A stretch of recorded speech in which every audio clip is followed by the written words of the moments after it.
Hello viewers, இது உங்கள் அறுசுவை அப்டேட். இன்னைக்கு நம்ம பார்க்க போகிறது நல்லா சத்தான கம்பு தோசை.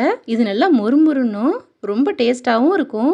நம்ம கடையில் பாக்கெட் மாவு வாங்கி செய்கிறத விட இது போல் முழு கம்பு வாங்கி நம்ம கழுவிட்டு சுத்தம் பண்ணிவிட்டு அரைச்சி செய்கிறது ரொம்ப டேஸ்ட்டாகவும் இருக்கும். நம்ம வீட்லேயே ரெடி பண்ணி இது போல் செய்து கொடுக்கலாம். ஹோட்டல் தோசை போல் நல்லா மொறுமொறுப்பாகவும் இருக்கும். வீடியோக்கு போகிறதுக்கு முன்னாடி சப்ஸ்கிரைப் பண்ணாதவங்க கொஞ்சம் சப்ஸ்கிரைப் பண்ணுங்கள், லைக் பண்ணுங்கள், நம்ம சேனலுக்கு சப்போர்ட் பண்ணுங்கள். இது செய்கிறதுமே ரொம்ப ஈஸி. வாங்க இது எப்படி பண்ணுறதுன்னு பார்க்கலாம். இது பண்ணுறதுக்கு இப்போது நம்ம கம்பு அரிசியை ஊற வச்சுக்கலாம். அதுக்கு ஒரு பாத்திரம் எடுத்திருக்கேன். அதில் 1 கப்பு அரிசி எடுத்திருக்கேன், அதை சேர்த்துக்கிறேன்.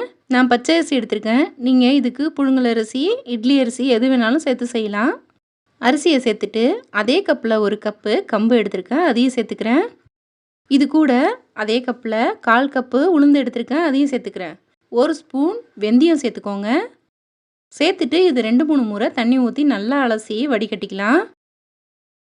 திரும்பவும் தண்ணி ஊற்றி நல்லா 6 மணி நேரம் ஊற வச்சுருங்க. இப்போ பாருங்கள், நம்ம சேர்த்த எல்லாமே நல்லா ஊறி வந்திருக்கு. நீங்கள் அதிகமாக ஊற வச்சு அரைக்கிறீங்கன்னா அதை கிரைண்டரில் அரைச்சிக்கலாம். நான் 2 கப் அளவு எடுத்ததுனால மிக்சியில் அரைச்சிக்க போகிறேன். ஒரு மிக்சி ஜாரை எடுத்துகிட்டு இது 2 முறையாக அரைச்சிக்கலாம்.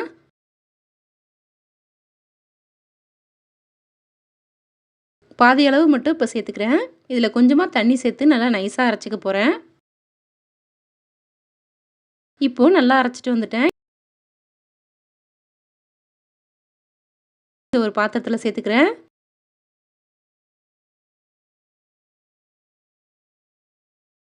அதே ஜாரில் மீதி இருக்கிற அரிசியும் அரைச்சிக்கிறேன். மாவு நல்லா நைஸாக அரைச்சிக்கோங்க.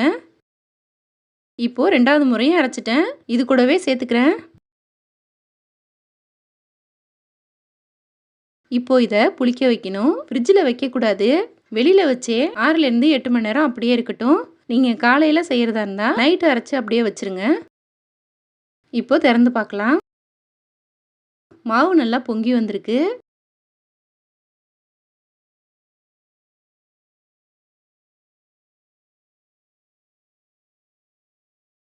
இதில் தேவையான அளவு உப்பு சேர்த்துட்டு நல்லா கலந்து விட்டுக்கோங்க.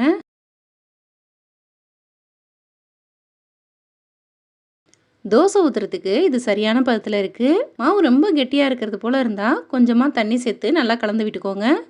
இப்போ தோசை பண்ண ஆரம்பிச்சிடலாம்.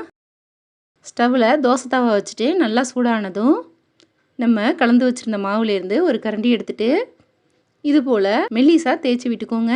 நீங்கள் நல்லா மெல்லிசாக தேய்ச்சி எடுக்கவும் நல்லா வரும். திக்காக சுடுறதா இருந்தாலுமே சூப்பராக எடுக்க வரும்.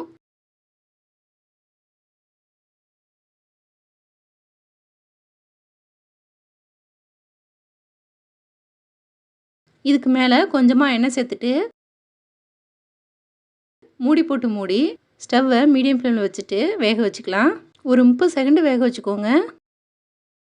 திறந்து பார்க்குறேன், நல்லா வெந்து வந்துருச்சு. திருப்பி போட வேணாம், அப்படியே எடுத்துடலாம்.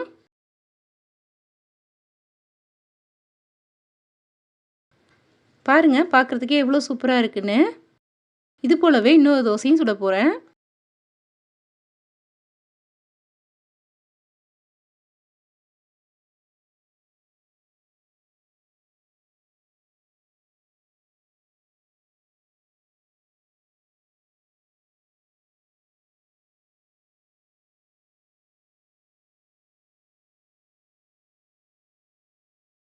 நம்மளோட மொறுமொறுப்பான கம்பு தோசை சூப்பராக தயாராகிடுச்சு.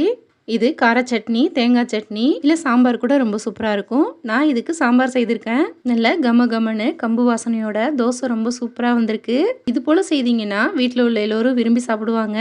இது காலை உணவாகவும் செய்து கொடுக்கலாம், மாலை உணவாகவும் செய்து கொடுக்கலாம்.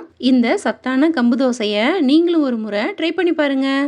இந்த வீடியோ பிடிச்சிருந்தா லைக் பண்ணுங்கள், ஷேர் பண்ணுங்கள். நம்ம சேனலுக்கு புதுசாக இருந்தால் சப்ஸ்கிரைப் பண்ணுங்கள். தேங்க்யூ.